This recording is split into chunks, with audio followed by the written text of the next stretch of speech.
Super Bowl MVP and Pro Football Hall of Famer and the most prolific runner in the history of the game. It is great to see you. Solo, as always. Good to see you. I mean, Prime is one of my favorite humans I've gotten to meet. And, and everybody always, when they, look at him, they prejudge because of who they think he is. And when he first showed up at NFL Network, I was told by people at CBS he's one of the best teammates you're ever going to have. I'm like, really? And he was. Yeah. He truly, truly is one of those guys who's a giver and a great teammate. No doubt, no doubt.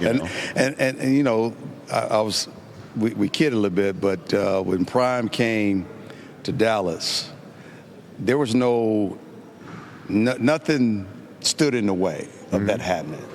He was embraced right away. And he brought some things to the team, whether it was fashion, whether it was being suited and booted twice, whether it was having a ping pong table brought into the locker room so we can have places to go and do things on top of playing dominoes. But he's one of the most famous guys I've ever walked through an airport with, too. And everybody. Yeah. It doesn't matter race, color, creed, gender. Everybody just wants to get a piece of Prime. Right. And, it's something to behold with him as well, just seeing him now coach. Right. And become coach because, I kind of felt silly talking with him about playing because that stuff is he's turned the page it's on behind him. You know what I mean? Right. Right? It's kind of like taking him back when he's here in the present. Right, and he's always been that way, even when I was broadcasting with him, except when the conversation with him and Irv would come up about the '94 NFC Championship game and whether Deion interfered, a little DPI on Irv. Right. I love those conversations because that will never be resolved. It would never. It's resolved. It just would never be agreed upon. It's resolved because the results were what the results were. Yes. And so it's resolved. But however, there's always going to be that debate. And in today's game, it would have been pass interference. But in our game, it wasn't called that way. It was not. And so that's unfortunate for us, but fortunate for him because he had a chance to go on to get his first Super Bowl that way. Right. I love it. Emmitt Smith is here. Marshall Faulk's coming here in hour number 2 right here on the Rich Eisen Show. And Emmitt Smith, the MVP. Where's that MVP trophy? Just in some spot in your house? It's in a storage box. Okay. It's not on display anywhere? It's not on display in my house at all. Why? I don't have a whole lot of memorabilia on display in my house. Okay. I really don't. Because I guess you could fill up an entire house with it if you did that sort of stuff. Well, I got the touchdown footballs. I can create plaques all the way around the roof and stuff like that. But I got jerseys. I got helmets. But why? I lived that life. And I've experienced it firsthand and up close and personal. I don't need it to be in my face to remind me of the things that I was able to accomplish and who I was able to accomplish with. That life is great. And I live that life still to this day. But that's what I did, but it's not who I am. Emmitt Smith here on the Rich Eisen Show. Who's the running back that came up to you from a previous generation and complimented you that you just sat there and were like, oh my goodness?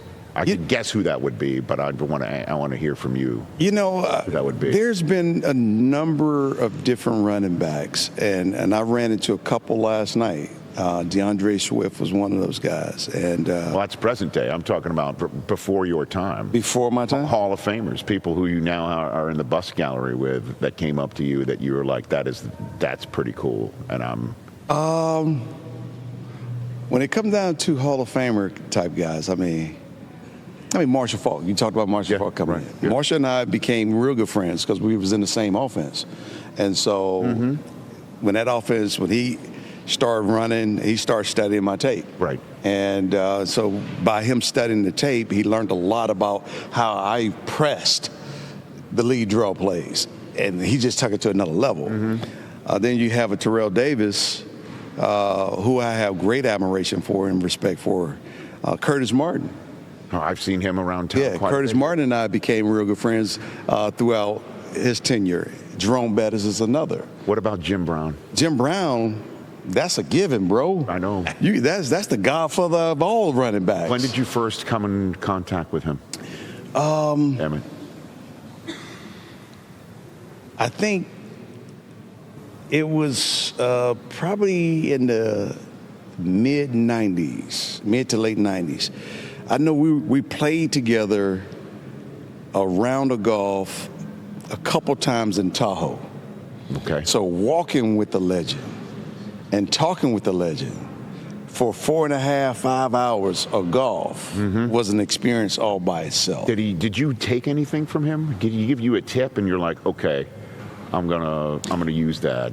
Well, at that point, the only tip that I got was taking care of my body. Okay. Same things that Walter Payton told me.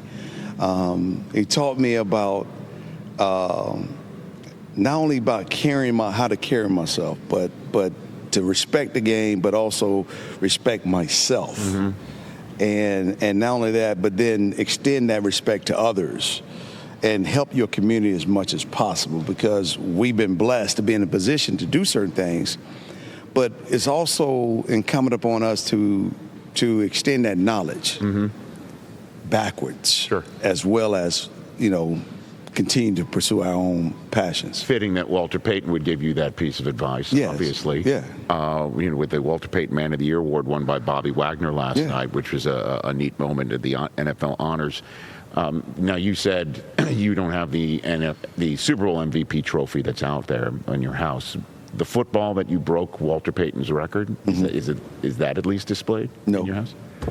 No. No kidding. No, it's not. It's not. I tell you what is displayed. Okay. My son's Texas A&M helmet that he wore. That's cool. That's on display because that's where he put it.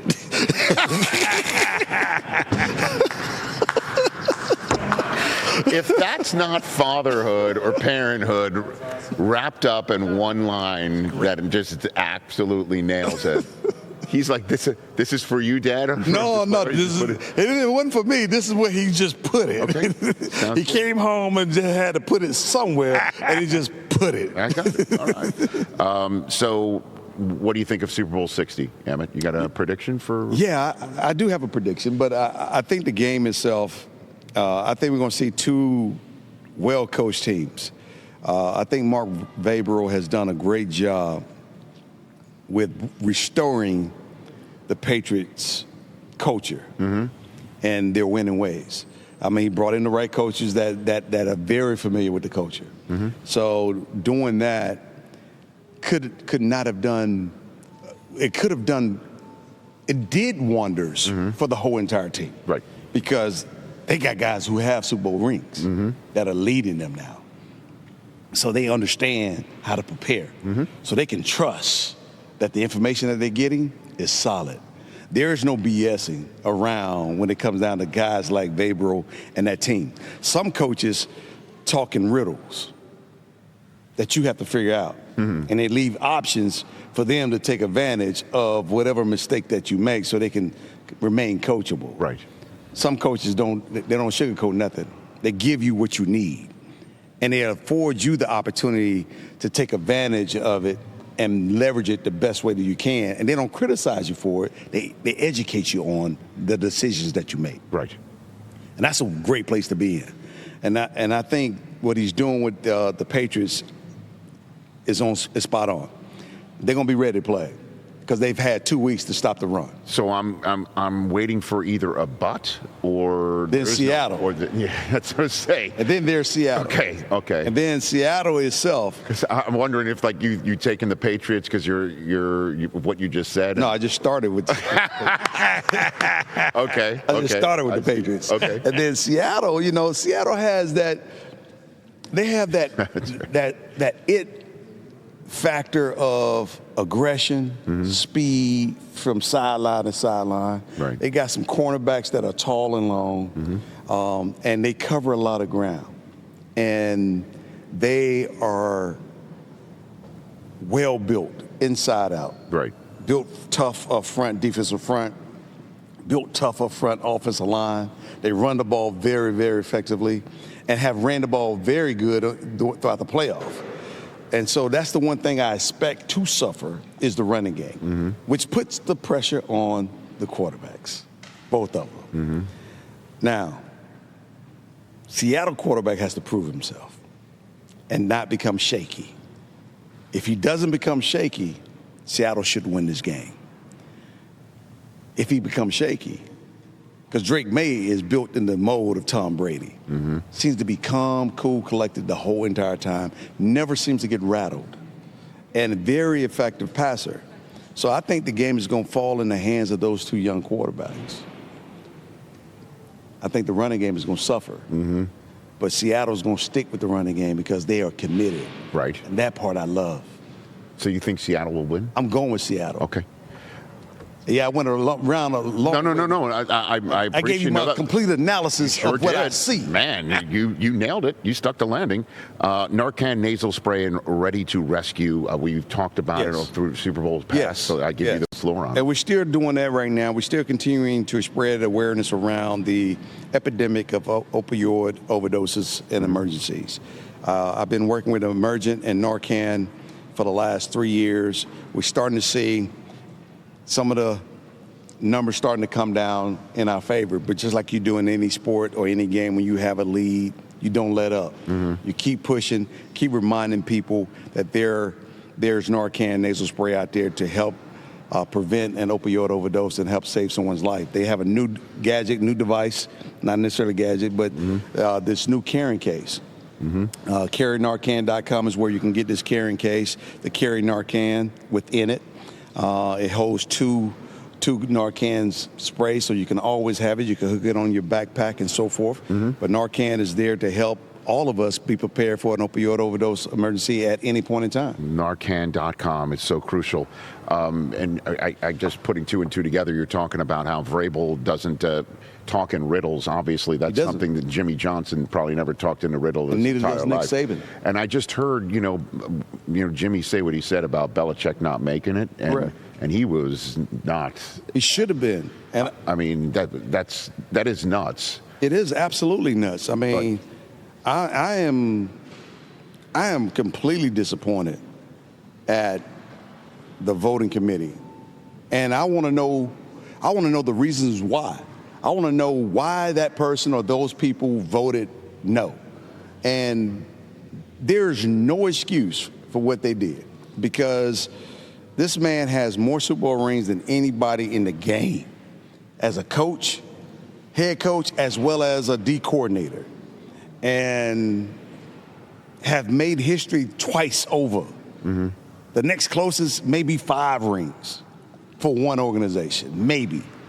But outside of that, how can he not be a first ballot Hall of Famer? Well, I mean, Jimmy said it in plain English many times. The one thing, and I agree with him and I agree with you 100%. I just, Jimmy's saying he doesn't want to go back to Canton over it or something like that. Now, that is something that's... it's crossing my mind. Well, I would just say it's crossing my mind. I'm like, you are disrespecting the 300 or 400 guys that are in there right now. Right, but the folks who run the hall or, they need you back, is what I know. They need me back.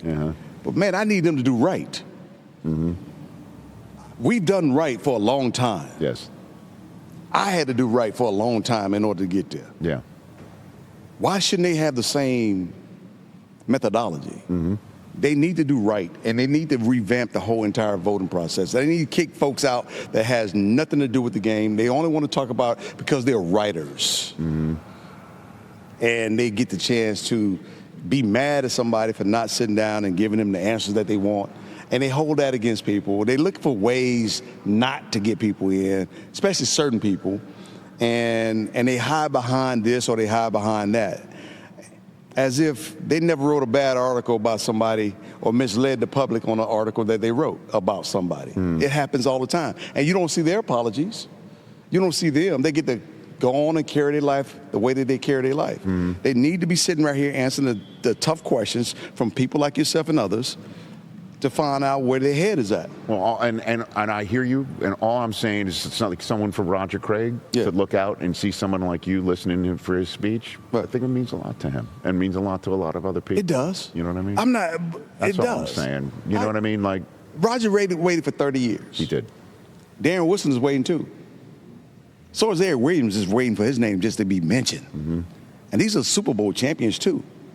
Roger Craig stats have not changed in 30 years. They have not. 30 years. But yet he goes in. I got a guy that just retired probably 10 years ago, Darren Woodson. I got a guy that's never been nominated. How can I not have at least 2 of my offensive linemen in the Hall of Fame? I got Larry Allen.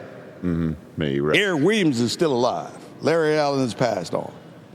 But Eric Williams deserved his flowers because he had to block a Reggie White, who's a Hall of Famer. He had to block a Michael Strahan.